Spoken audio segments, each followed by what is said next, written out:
Greetings everyone, this is GosuDad and welcome back to Season 6 of the Blizzard Online Ladder. This is Game 5, LibertyRH versus CuePhoenix, Protoss versus Terran on the map Shakuras Plateau. Hey everyone, this is GosuDad and welcome back to that 4-player map that we know and love, Shakuras Plateau. On the lower left hand side we've got LibertyRH playing Protoss in the red, and on the lower right hand side we have myself playing as CuePhoenix as Terran in the blue. So Shakuras Plateau 4-player map, and these players, as we can see here as we do this wonderful little pan trick here, in the close by air positions. So LibertyRH, in order to do his attack, will have to come down his main ramp into his natural, and then across over this wide plane over to this Zelnaga tower, and then over across a plane again up into my natural, up my ramp, and into my base to cause some serious damage. Now, I have taken a quick look through this cast a little bit earlier today, not this cast, this replay, so I do have an idea of what's going on in this game. There's a bunch of things I missed when I tried to cast this game early this morning in my living room in front of my 40-inch TV, but instead we're going to be casting at night. I'm a little more relaxed and ready to get into this casting mode. So CuePhoenix keeping up with the SCV production but supply blocking myself. That is a terrible mistake. I really don't like to become supply blocked. I like to have that supply depot finished just in time, and as you can see there, that's a little bit late, so my barracks is not going to be able to be built right away, sending out that SCV to scout the close by ground position. In this version of the map, it is a possibility for the players to be in the close by ground positions, which, as you can see, brings their bases in really super close proximity. That would be a terrible place to be for myself, especially if my opponent is going for a 4-gate.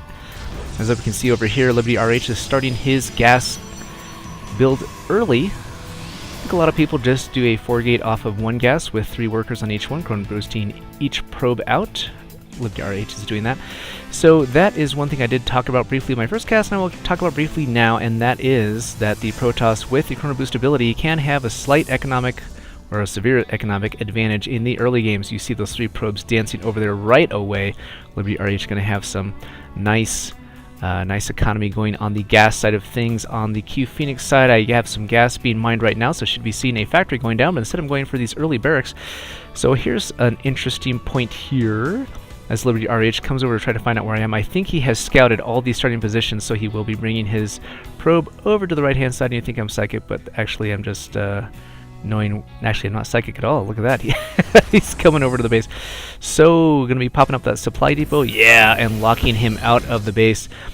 But so the point I wanted to bring out there is that the Protoss player with the chrono boost ability can chrono boost out probes, giving him a higher economic ability at the beginning of the game, which is a disadvantage for Terran players until they build their orbital command, in which case they have the mule that gives them an economic bonus.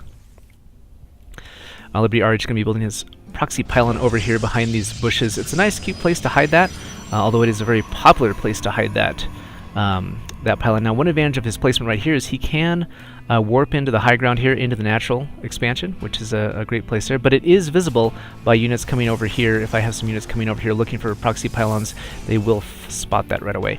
So that economic advantage, as you can see on LibertyRH's side, if we check out the Army Supply tab, Worker Supply, you can see that he has way more workers than I do. Some of that, I think, is that I was saving up for a factory. Thought I was saving up for another command center, but you can see I'm baking a lot of minerals right here. So what that means is I'm not making use of all of this double barracks right here. So normally when you do a double barracks start, that means you're going to be building a lot of Marines at the sacrifice of building some tech structures or a second command center or even SCVs, which would be terrible. But instead I have not taken advantage of that, which means that my now see this SCV saw this proxy pylon, and you can see the Marines routed out right there. They're going to see this stalker, kind of scare him off, but instead he's going to come up here and try to pick off this SCV perhaps. No, he's just standing on the high ground trying to pick off the Marines. They're going to come around here, and so you can see all this clicking going around like crazy. Instead he's going to try to kill off this SCV, giving these Marines some time to work on this pylon. Now these 2 other stalkers on their way over, and this Marine, it looks like he saw them, a couple Marines parked outside the Protoss base. I don't even remember doing that.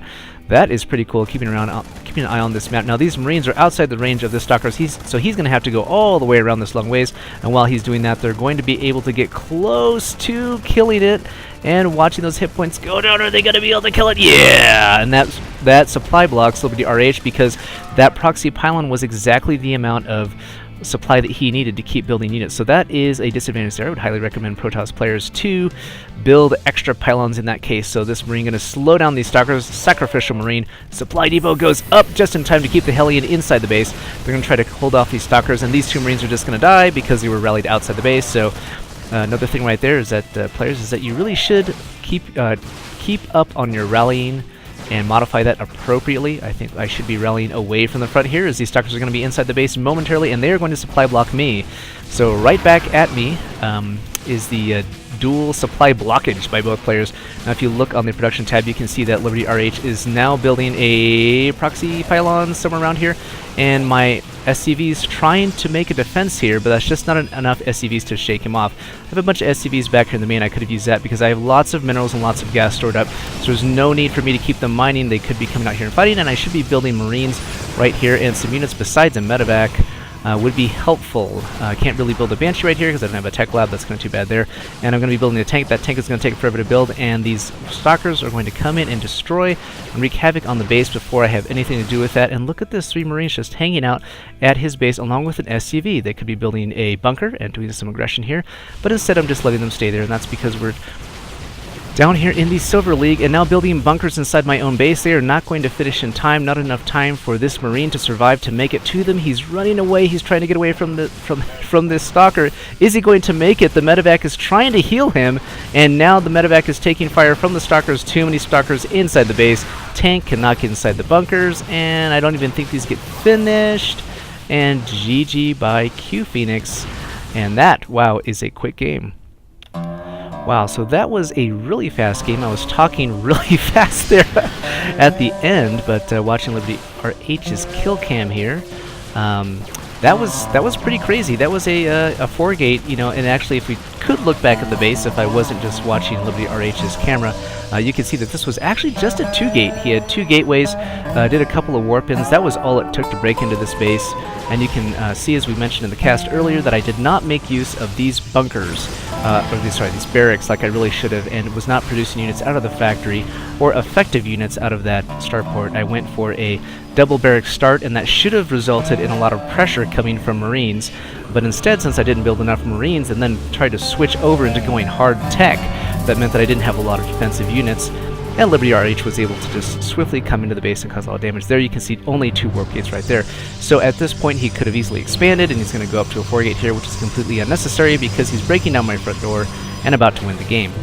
So a very interesting note there. I was planning on saying, hey, I went for an early expansion, that was my problem, but if you look here, it's just, I think, a matter of bad management of those 2 barracks and not building enough defensive units. And of course, playing against Protoss, I could have scouted out his base and seen that he was going for some kind of early warp gate pressure, in which case I should have built Marauders. So that is a quick super summary of that game. GosuDad signing off. Check out the blog, GosuDad.blogspot.com, as well as the Twitter at GosuDad, and we will see you in the next game.